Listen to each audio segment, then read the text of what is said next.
شعيرة قبل محرم. طول السنة هو فاضي يتكلم عن الفن والفنانات، ولا جاء قبل محرم قاعد يتكلم عن الشعيرة والشعر، صار ديني في آخر اللحظات. فبعيدا عن هؤلاء أو بعيدا عن هؤلاء، احنا وظيفتنا هنا حتى نوضح شيء معين أو شيء بسيط حتى نفهم قيمة الشعيرة. خلونا ننظر للواقع، الواقع هو يعلمنا شنو قيمة الشعار، شنو قيمة الشعائر اللي احنا نحييها. من عام 61 للهجرة إلى الآن والقضية ما بردت، لم تبرد. زين، حياتها في القلوب، يعني حياة الإمام صلوات الله وسلامه عليه في القلوب هي عن طريق هذه الأمور. جو الشيعة في مسألة الشعار والشعيرة ومحاولة مواكبة الإمام الحسين عليه السلام والخروج عن المألوف وأن يؤدي الرسالة وأن يبلغ، ولجاءت هذه الأيام يحييها بشتى الوسائل، هي هذا الهدف الذي يحيي القضية الحسينية، هو هذا الذي يحيي المسألة. مشكلتنا قشوريين، مشكلتنا سطحيين. هذه للأسف النقاش صار معي أنا على مستوى الشخصي هنا حول بعض الشباب الله يذكرهم بالخير كانوا يناقشون نفس الموضوع. الفيسبوك عندي البوست والمنشورات وكلها أشوفها تتكلم عن الموضوع هذا في خضم هذه الأيام. تويتر وعلامة الناس المثقفين وغيرهم ذولي ما يناقشون لهذه القضية. زين، إذا المسألة تعتبر أشبه بالظاهرة في هذه الأيام، فجميل أننا نحاول نفهمها. خلونا بس نقعد قاعدتين مهمة. القاعدة الأولى، عندنا احنا الجزع مأمورين في روايات أهل البيت صلوات الله وسلامه عليه. كل جزع مكروه خلا الجزع على أبي عبد الله صلوات الله وسلامه عليه. مسألة أخرى. زين، الشرع ما جاني وقال لي كيف أجزع على الإمام صلوات الله وسلامه عليه. طريقة الجزع هذه أنا أبتكرها، أنا مخول بابتكارها، حتى لا يجننون الناس ويقولوا لك بدعة ما كانت على زمن المعصوم. يا عزيزي افهم معنى البدعة قبل أن تشكل. أنا طريقة الجزع أنا لي الحق في ابتكارها. المهم مسألتين، هذه أهم شيئين. الأول أن يكون عرفا وظاهرا، أنا من الحزينين، أنا ممن يحزن، أنا ممن يظهر عدم الصبر. ما معنى الجزع؟ إظهار عدم الصبر، أنا ممن يظهر عدم الصبر. والثاني هو ألا يأتي بمخالفة شرعية. أنا ضربت مثال مرة للإخوان وأعيده. لو جاءتنا قبيلة، اقرأوا في الميثولوجيا، اقرأوا في علم الأساطير بشكل عام، تشوفون حتى عادات الناس تختلف. لو جاءتنا قبيلة في تنزانيا، في أبعد تنزانيا مو بعيدة عنكم، بعيدة عنا.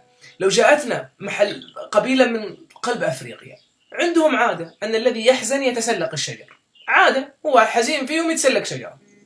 عادة مثلا، لا إله إلا الله، عادة الحزين يتسلق شجرة مثلا. هؤلاء لو تشيعوا وراسلوا المرجع وقالوا له إحنا في وقت محرم نصعد الشجرة، هذا يجوز؟ سيكون الإفتاء بأنه مستحب. لماذا؟ لأنه في عرفكم هذا حزن. يعني المسألة مي مؤطرة بإطار معين من الشرع إلا أن تكون بهذه الطريقة، أو ليست شعيرة، أو ليست إحياء لأمر الإمام صلى الله عليه وسلم عليه. لا، المسألة أعم، المسألة قابلة أن تبتكر فيها أساسا. الناس بدأت لا تعي، يعني بدأت سطحيين لأبعد الحدود. قبل فترة مقطع انتشر في محرم لأحد الناس، عراقي من العراق، فهو رجل شعره طويل ولحيته ويمشي بين الناس كالمجنون أثناء العزاء، وبعدين يأتي ينتظر منطقة فارغة كذا فيها تراب ويلقي بنفسه في التراب، يرمي بنفسه بوجهه، يرمي وجهه وجسده على التراب، يترب نفسه يعني بكل قوته، ثم ينهض. وشوف التعليقات السخيفة من الناس السطحية هذه، الذي لو طال الزمن أو قصر، والله لو أكلوا الحصى، لو أنا ذكرت قبل لو أكلوا الحصى كمجازا، يعني لو أنهم بلغوا العيوق، لو أنهم خرطوا القتادة كله، ما وصلوا في يوم من الأيام أن يكونوا عباقرة أو فلاسفة. لماذا؟ لأنهم سطحيين، ينظرون المسألة من الخارج. أوه هذا جنون، هذا إيش قاعد يسوي؟ هو هذه القضية هكذا تورد، يعني إحنا هكذا نعالج القضايا.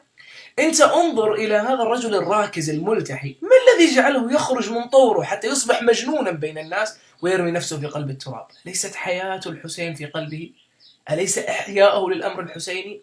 لماذا نأتي للمسألة ونقشرها، ننظر إليها من خارجها، ننظر إليها من السطح، تسطيح للقضية لأبعد الحدود، ننظر للقضية من خارجها فقط، ولا نعي دواخلها، ولا نعي أسرارها، ولا نعي بواطنها، ثم نأتي لنحاول أن نفهم القضية الحسينية. سبحان الله، هي العطاء على قدر المعرفة، الناس معرفتها 101.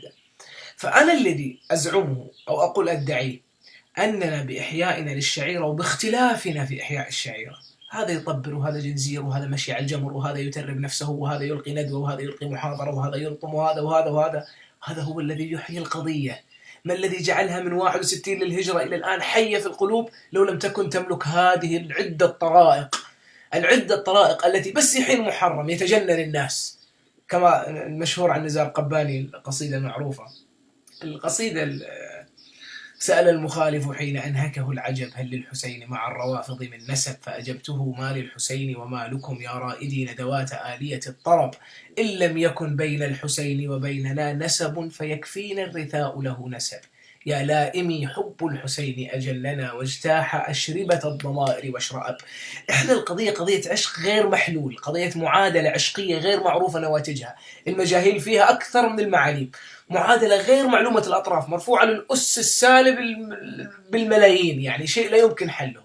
النتيجة النهائية في أيام محرم أو أيام العزاء أو أيام الشعيرة تخرج ممارسة لهذا العشق بلغة لا يفهمها إلا العشاق، لا يعيها إلا العشاق، لا يعيها إلا من ذاب في الإمام صلوات الله وسلامه عليه. خاتمة كلامي، قد يقف الإنسان يوما موقفا معينا ولو بكلمة، ولو ببوست، ولو بمنشور، ولو بتغريدة تويتة صغيرة، قد يقف موقفا يكون فيه ضد هذا السيلان، ضد هذا النور الإلهي الذي يجري عن طريق الشعيرة.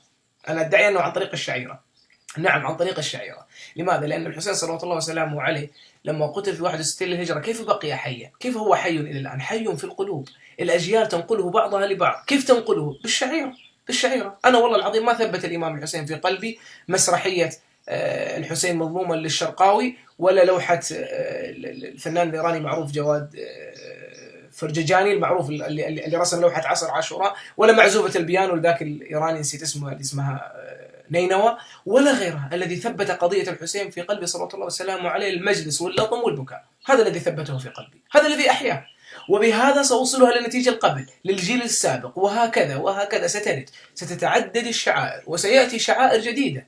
بس افهموا، أنا بقول لكم سيأتي استحداث جديد. المهم أن يكون تحت هاتين الضابطتين: لا مخالفة شرعية نصية يعني تخالف مسألة شرعية، ولا تخالف عرفا سائرا أنه حزن، يعني بحيث أنها ما تظهر مظهر الفرح، لا يكون رقصة، معنى الرقصة أنها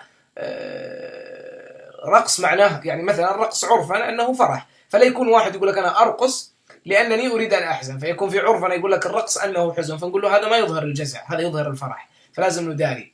لكن احنا للاسف نصير قشوريين، نشوف مقطع فيديو واحد يلطم ويعزي مباشره نقول اوه هذا يرقص، هذا واحد ذاك اليوم ناشر مقطع بشكل واحد يلطم متفاعل، شيء طبيعي، جسمك يهتز بعد تفاعل، شيء طبيعي، لكن هذاك يقول هذا قاعد يرقص، اي عزاء حسيني وانت قاعد ترقص. المشكله الوعي، وعينا بدا يتناقص في القضيه حتى اصبحنا نتكلم بما لا نعلمه. نصيحتي: لا تقول كلمه ولا تحرك ولا تنبس ببنت شفا كما تقول العرب، ولا تكتب سطرا إذا كان سيقف يوما في طريق هذا المركب. ترى الدنيا علمتنا، والله الدنيا علمتنا أنه هذا السيل العرمرم، هذا الذي لا نهاية له، يطحن كل من يقف أمامه، سبحان الله، يختفي تماما، يطحنه طحنا لا يبقي له أثرا، لا من قريب ولا من بعيد. فلا يضعن أحد نفسه في هذا الموضع، ما لم تفهمه من الشعيرة لا تمارسه، نقطة آخر السطر، انتهت السالفة. دع الناس مع معشوقهم، دع عشاق الحسين مع معشوقهم. السلام عليكم ورحمة الله وبركاته.